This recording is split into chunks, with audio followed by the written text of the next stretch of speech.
Hey Bremerton, Kitsap Sun reporter Christian Vosler here, standing in for Josh Farley. We're taking the Beat Blast on the road again this week.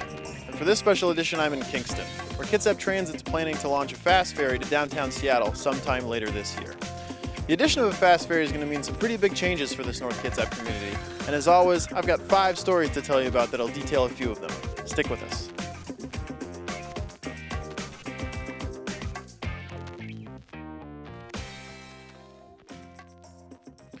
Welcome back to the Bremerton Beat Blast, sponsored by the Admiral Theater.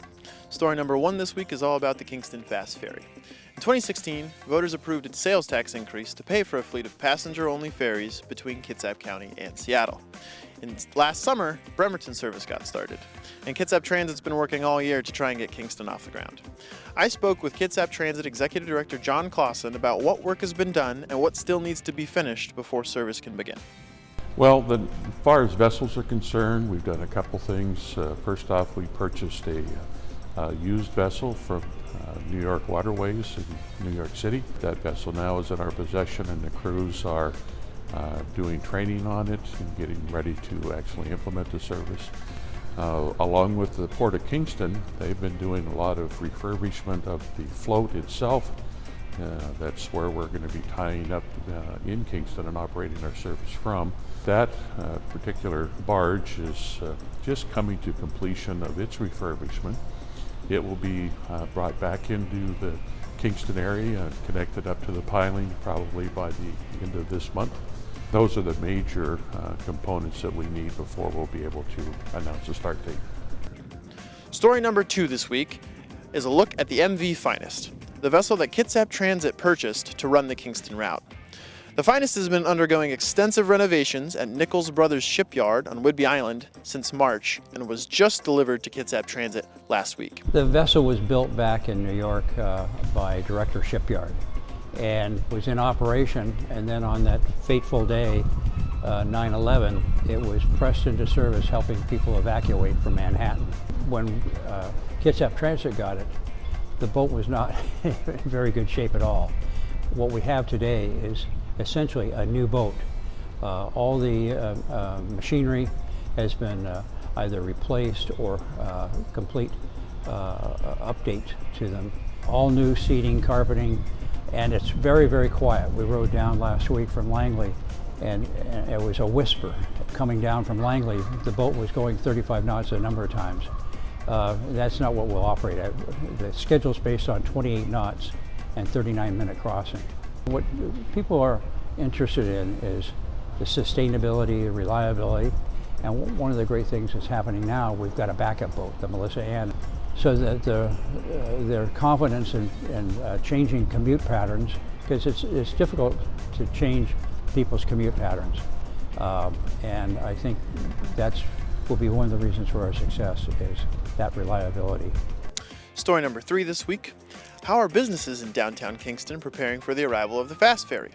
I spoke with Craig Smith, owner of the Firehouse Theater, about some of the impacts he could see thanks to increased foot traffic in the downtown area. I had my best 6 months, the first 6 months of this year, and it was new people. I mean, people coming in from Paulsville and stuff all the time, Suquamish, you know, finding out about us after 8 years. But there's been new people in the area speculating on this foot ferry. And so if they really make this happen, you know, I'm seeing some growth now, but imagine 2 years from now, with them expanding how many runs they have, expanding correcting the parking issues and all. Story number 4 this week. The new connection to Seattle could have an impact on Kingston's economy and real estate market. I spoke with realtor Jet Welke, a member of the Kingston Chamber of Commerce, about what she sees as the potential for growth in the community. We see a lot of people moving over here from Seattle. And they seem to want to be in the downtown walking distance area. The fast ferry, I think, certainly is going to help bring more people over into this real estate market. My concern is we just won't have the inventory for the people that want to be here. People want to live in Kingston. They want to live in North Kitsap. It's a great community. It's very attractive. And it's affordable compared to the Seattle market. And finally, story number 5 this week. Many Kingston residents are already concerned about heavy traffic and parking issues downtown during peak times. I talked with Kitsap Transit officials to see what they're doing to help alleviate the problem before fast ferry service begins. We're actually starting 2 new routes when we start the Kingston service. One route will be an express route from our North Viking Park and Ride.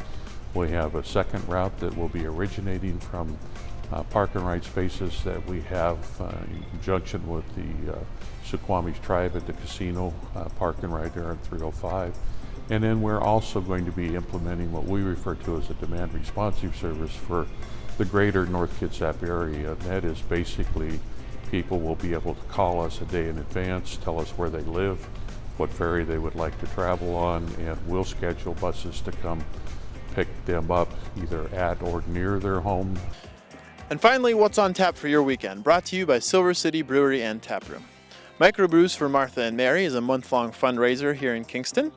Proceeds from each beer purchased go to paying for senior activities at Martha and Mary, including a woodworking wood shop, animal therapy, audiobook library, and more. That's it for me this week. Thanks for watching, and we'll see you again soon.